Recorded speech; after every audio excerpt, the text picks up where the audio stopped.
नमस्कार। आज फिर उपस्थित हूँ एक नए विषय के साथ आपके सामने। पिछले वीडियो में हमने बात की थी अर्थ के आधार पर वाक्य के भेद की।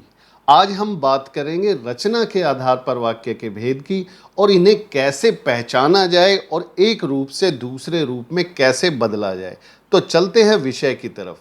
रचना के आधार पर वाक्य के 3 भेद होते हैं: सरल वाक्य, संयुक्त वाक्य और मिश्र वाक्य। आगे बढ़ने से पहले हम थोड़े सी कुछ मूलभूत बातों पर ध्यान दे लें, क्योंकि इन चीज़ की अगर जानकारी होगी तो आपको विषय ज़्यादा स्पष्ट होगा। जैसे वाक्य के जो अंग होते हैं वो मुख्यतः 2 हैं: उद्देश्य और विधेय। उद्देश्य यानी वाक्य में जिसके बारे में कुछ बताया जाए, और विधेय उद्देश्य के बारे में जो कुछ बताया जा रहा है वो। उदाहरण देखें, जैसे चिंटू पत्र लिखता है।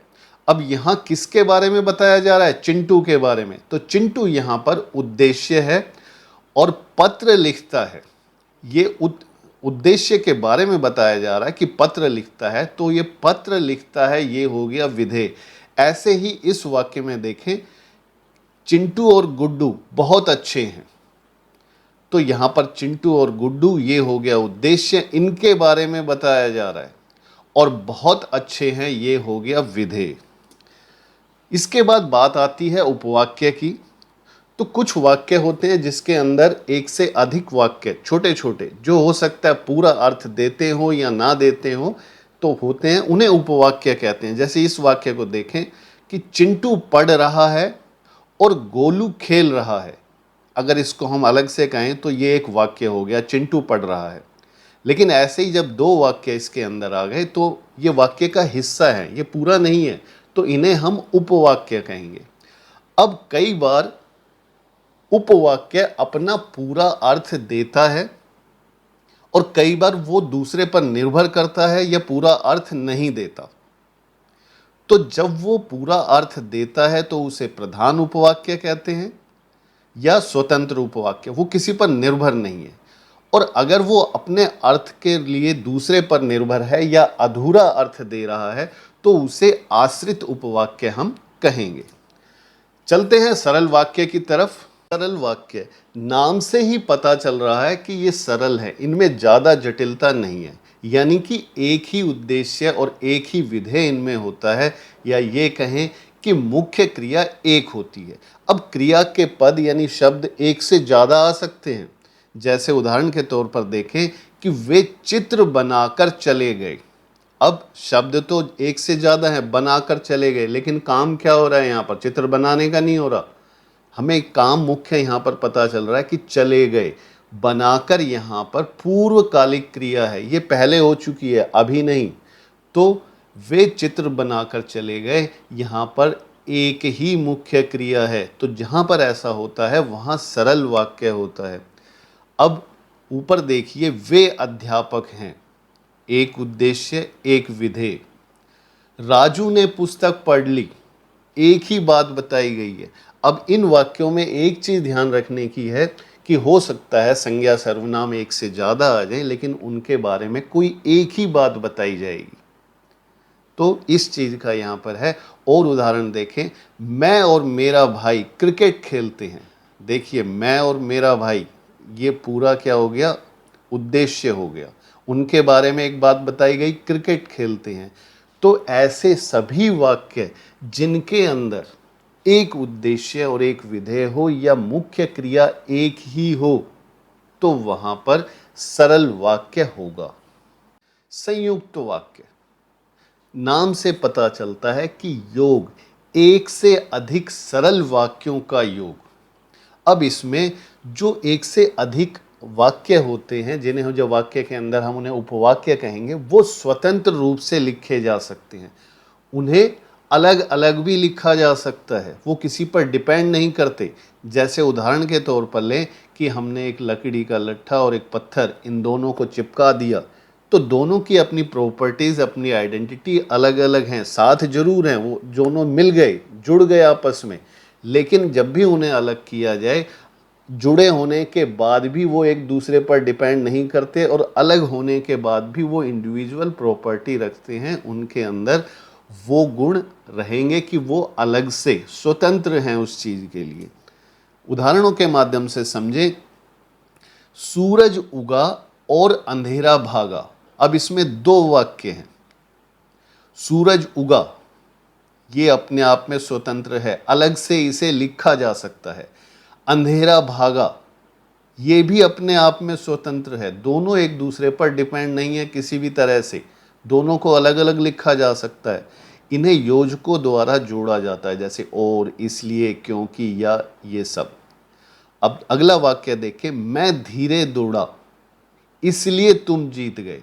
अब मैं धीरे दौड़ा, ये एक वाक्य है, अपने आप में पूरा अर्थ दे रहा है। इसे आप अलग अकेला लिख सकते हैं, किसी दूसरी चीज की जरूरत नहीं है।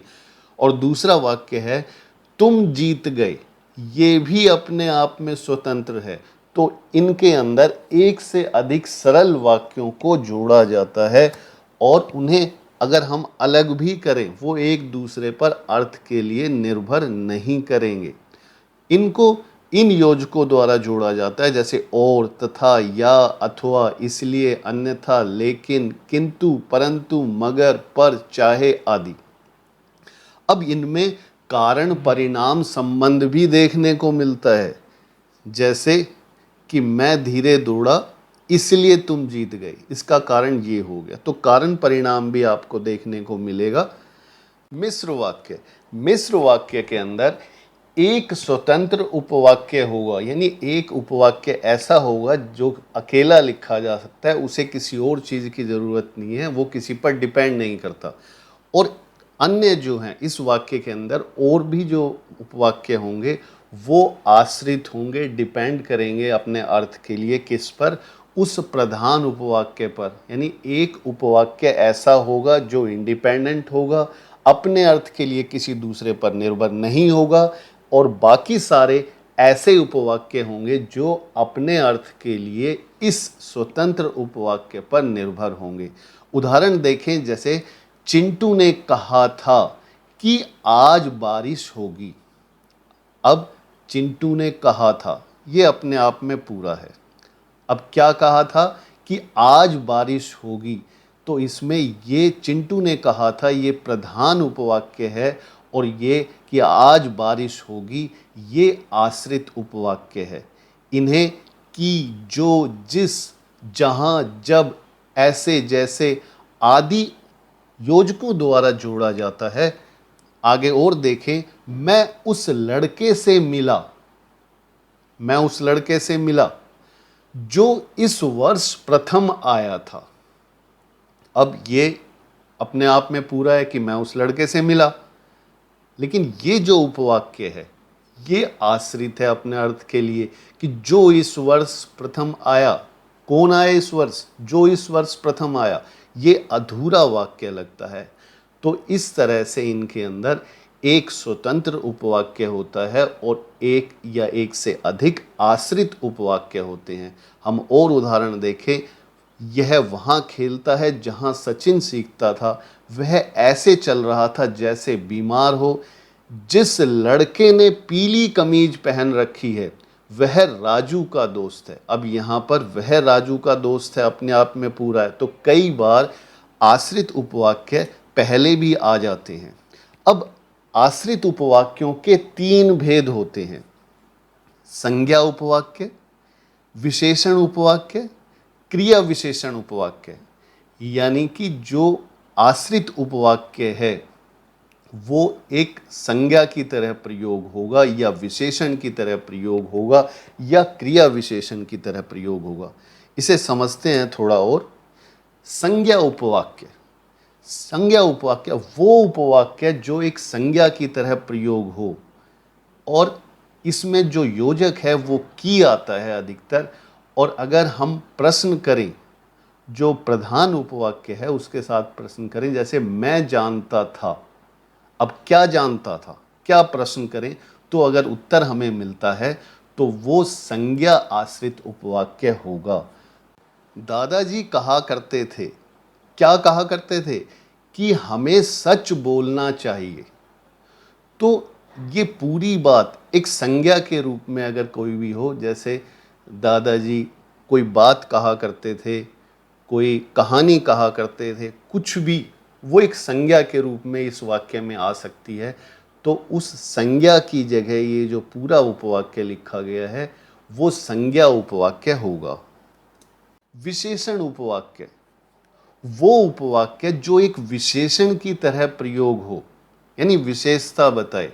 जो मुख्य उपवाक्य है उस वाक्य में जिस भी आदमी का या जिस भी चीज के बारे में हम बात कर रहे हैं, ये पूरा उपवाक्य उसकी विशेषता बताए, तो वो विशेषण उपवाक्य होगा। अब इनको हम कैसे जोड़ते हैं? जो, जिसे, जिसको, जिससे, जिस, ये सब इसकी पहचान है। वाक्यों को जोड़ने के लिए ये शब्द जो हैं प्रयोग होंगे। और हमें अगर पहचानना हो, ढूंढना हो कि क्या इसके अंदर है तो नहीं, तो हम ऐसे देखें जैसे उस आदमी को पकड़ो। अब कौन से आदमी को पकड़ें? तो हमें जवाब मिलेगा जिसने चोरी की है। उसकी पहचान बताई जा रही है, उसकी विशेषता बताई जा रही है। तो ये जो पूरा जो उपवाक्य है वो विशेषण उपवाक्य है। मेरे पास एक घड़ी है। कौन सी घड़ी है? जो सौर ऊर्जा से चलती है। हमने पहचान बता दी। तो जहां गुण बताए जाएं, विशेषता बताई जाए, पूरा वाक्य ही एक विशेषण की तरह हो, वो विशेषण उपवाक्य होगा। क्रिया विशेषण उपवाक्य। अब जिस तरह से हमने ऊपर देखा कि पूरा उपवाक्य संज्ञा के रूप में प्रयोग हो रहा है, विशेषण के रूप में, तो ऐसे ही जो पूरा उपवाक्य वो हमें ये बताए कि क्रिया कैसे हुई, कहाँ हुई, कब हुई, कितनी हुई। जब ये जानकारी हमें देता है, यानी एक क्रिया विशेषण की तरह पूरा उपवाक्य प्रयोग होता है, तो वो क्रिया विशेषण उपवाक्य होगा। जैसे जब मैं पढ़ता था रोज समय पर विद्यालय पहुंचता था। अब प्रधान उपवाक्य हो गया रोज समय पर विद्यालय पहुंचता था। रोज समय पर पहुंचता था कब? जब मैं पढ़ता था। यानी ये काम किस समय हुआ? जब मैं पढ़ता था, उस समय की बात है। तो कालवाचक क्रिया विशेषण आपको याद होगा। ऐसे ही मैं वहां अभ्यास करता हूं। कहां अभ्यास करता है?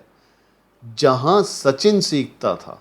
स्थान बताया। ये पूरा जो उपवाक्य है ये उस स्थान के बारे में बता रहा है जहां पर घटना घट रही है, क्रिया जहां पर हो रही है। अभ्यास कहां पर हो रहा है? जहां पर सचिन सीखता था। वह ऐसे चल रहा था जैसे बीमार हो। अब कैसे चल रहा था? तरीका बताया जा रहा है। रीतिवाचक क्रिया विशेषण आपको याद होगा कि जैसे बीमार हो। तो इस तरह के उपवाक्य क्रिया विशेषण उपवाक्यात में होते हैं और इनको जब, जहां, जैसे, जितना आदि से जोड़ा जाता है और इनकी पहचान है कि क्रिया के साथ कब, कहां, किसे, कितना, इस तरह के हम प्रश्न करें तो हमें उत्तर मिल जाएगा। जब भी आपको संयुक्त वाक्य और मिश्र वाक्य में कन्फ्यूजन हो, वैसे तो स्पष्ट है लेकिन फिर भी अगर कन्फ्यूजन होता है कई बार, तो आप सीधा सा उसके अंदर आश्रित उपवाक्य ढूंढ सकते हैं।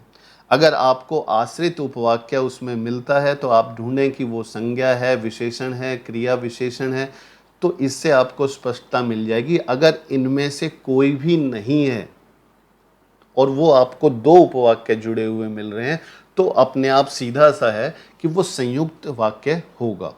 और अगर ये मिल जाता है तो आपका काम आसान हो गया, वो सीधा सा मिश्र वाक्य है। हमारा लगभग आधा से ज़्यादा काम हो चुका है कि हमने पहचानना सीख लिया, अब उन्हें बदलना भी सीखें। वाक्य का रूपांतरण, यानी एक रूप से दूसरे रूप में बदलना, एक भेद से दूसरे भेद में बदलना। हम बात करेंगे सरल से संयुक्त में बदलने की। जैसे वह पढ़कर सो गया। अब हमने देखा कि सरल वाक्य के अंदर एक ही क्रिया होती है, यानी यहाँ पर मुख्य क्रिया क्या है? सोने की। एक उद्देश्य और एक ही विधेय। अब इसे बदलना है संयुक्त में। तो संयुक्त में हमने जो पूर्वकालिक क्रिया है, यानी पढ़कर सो रहा है या खेलकर पढ़ने चला गया या नहाकर पूजा कर रहा है, तो जो नहाकर, पढ़कर, ये है, ऐसे जहाँ भी हमें दो क्रियाएं दिखाई दें उन्हें अलग अलग जगह प्रयोग कर दें। जैसे वह पढ़कर है तो वह पढ़ा और सो गया। अब ये जो वह यहाँ पर प्रयोग हुआ इसे आप दो बार भी लिख सकते हैं, वह पढ़ा और वह सो गया, लेकिन हम समय बचाने के लिए एक बार भी लिख देते हैं। तो ये बन गया संयुक्त वाक्य। अब देखिए दोनों यहाँ पर इंडिपेंडेंट है, वह पढ़ा और से जुड़ा हुआ है, सो गया। सो गया भी अपने आप में पूरा है, इसमें कर्ता जो है वो लुप्त है। मोटू और पतलू दोनों समोसे खाएंगे, सरल वाक्य है। सरल वाक्यों में ये देखना कि अगर संज्ञा या सर्वनाम एक से अधिक है तो दोनों की जो क्रिया है वो एक मिलेगी या दोनों के बारे में एक समान बात बताई जाएगी। तो अब जब इस तरह से क्रिया को एक से अधिक शब्द प्रयोग कर रखे हो तो हम उन दोनों क्रियाओं को अलग कर देते हैं, और जब कर्ता एक से अधिक हो तो हम उन दोनों कर्ता को अलग रखते हैं और क्रिया एक ही कर देते हैं। जैसे यहाँ पर मोटू और पतलू दोनों समोसे खाएंगे, तो अब मोटू के लिए भी हमने वाक्य बना देते हैं कि मोटू भी समोसे खाएगा और पतलू भी समोसे खाएगा। वह झूठा लड़का बहुत गरीब है, वह लड़का झूठा है और वह बहुत गरीब है। राज और लखन में से कोई एक खेलेगा, राज खेलेगा या लखन खेलेगा। तो हमने ये देखा कि हम या तो उसमें दो कर्ता ढूंढे यानी एक से ज़्यादा कर्ता ढूंढे, या क्रिया के जो पद हैं वो एक से अधिक हों तो उनको दो क्रिया बना दें हम। तो इस तरह से सरल को संयुक्त बनाया जा सकता है। अब बात करते हैं सरल से मिश्र की। मिश्र में आश्रित होना जरूरी है, यानी एक उपवाक्य ऐसा होगा जो दूसरे पर आश्रित होगा, और जब भी हम उसे लिखेंगे तो या तो वो संज्ञा उपवाक्य होगा या विशेषण उपवाक्य होगा या क्रिया विशेषण उपवाक्य होगा। तो उदाहरण समझते हैं कि मैंने पुरानी गाड़ी बेच दी। अब मैंने गाड़ी बेच दी, पुरानी विशेषण। अब हमने इस विशेषण को फैलाना है, तो मैंने वह गाड़ी बेच दी जो पुरानी थी। तो हमें देखिए आश्रित उपवाक्य मिल गया, विशेषण आश्रित उपवाक्य है ये। इसी तरह से हमने उसको बदलना है। ये वापसी में भी इसको ऐसे ही करना है। अगर इसका उल्टा करना हो कि मिश्र से सरल में करना हो तो मैंने वह गाड़ी बेच दी जो पुरानी थी, तो इस पूरे को एक विशेषण में हम बदल देंगे कि मैंने पुरानी गाड़ी बेच दी। ये क्रिया दोनों तरफ से चलेगी। लाभ वाला व्यापार करो। अब कौन सा व्यापार करो? वह व्यापार करो जिसमें लाभ हो। हमने पहचान बता दी। मुझे बच्चों को पढ़ाकर खुशी मिलती है। ये सरल वाक्य है। जब बच्चों को पढ़ाता हूँ मुझे खुशी मिलती है। अब यहाँ पर मुझे खुशी मिलती है ये अपने आप में पूरा है, ये प्रधान उपवाक्य है। और आश्रित उपवाक्य क्या हुआ यहाँ पर कि मुझे खुशी कब मिलती है? जब बच्चों को पढ़ाता हूँ। तो समय बताया गया है, तो ये क्रिया विशेषण आश्रित उपवाक्य है। पिताजी ने मुझसे साथ चलने के लिए कहा। अब पिताजी ने क्या कहा? पिताजी ने कहा कि मैं उनके साथ चलूं। अब यहाँ पर पिताजी ने कहा, ये प्रधान उपवाक्य है और ये संज्ञा आश्रित उपवाक्य हो गया। अब मिश्र से संयुक्त में या इसका उल्टा। जैसे ही पुलिस पहुंची चोर भाग गए। अब यहाँ पर चोर भाग गए, कब भागे? जैसे ही पुलिस पहुंची। तो ये आश्रित उपवाक्य है, क्रिया विशेषण उपवाक्य है। तो यहाँ पर डिपेंडेंसी है इसकी इस पर। अब हमने उस निर्भरता को खत्म करना है, स्वतंत्र बना देना है। तो अगर स्वतंत्र बना देंगे तो वो संयुक्त बन जाएगा। जैसे पुलिस पहुंची और चोर भाग गए, तो स्वतंत्र उपवाक्य हो गए, दोनों की निर्भरता खत्म हो गई। दूसरा देखें, जिसने सफेद कुर्ता पहन रखा है वह लड़का नीचे खड़ा है। अब यहाँ पर भी पहचान बताई गई है, ये विशेषण आश्रित उपवाक्य है। तो हमने फिर से वही डिपेंडेंसी खत्म कर देनी है। वह लड़का नीचे खड़ा है और उसने सफेद कुर्ता पहन रखा है। वह जानता है कि राजू खराब लड़का है। अब वह जानता है, क्या जानता है? कि राजू खराब लड़का है। ये मिश्र वाक्य है। अब ये संज्ञा उपवाक्य है। यहाँ पर हमने फिर से उसकी डिपेंडेंसी खत्म करनी है, उस पर निर्भरता खत्म करनी है। राजू खराब लड़का है, ये एक बात हो गई, और वह जानता है। तो अब ये दोनों वाक्यों को हम अलग भी लिख दें तो भी कोई दिक्कत नहीं होगी। तो इन्हीं बातों का अगर आप ध्यान रखोगे तो आपको कहीं कोई दिक्कत नहीं आने वाली।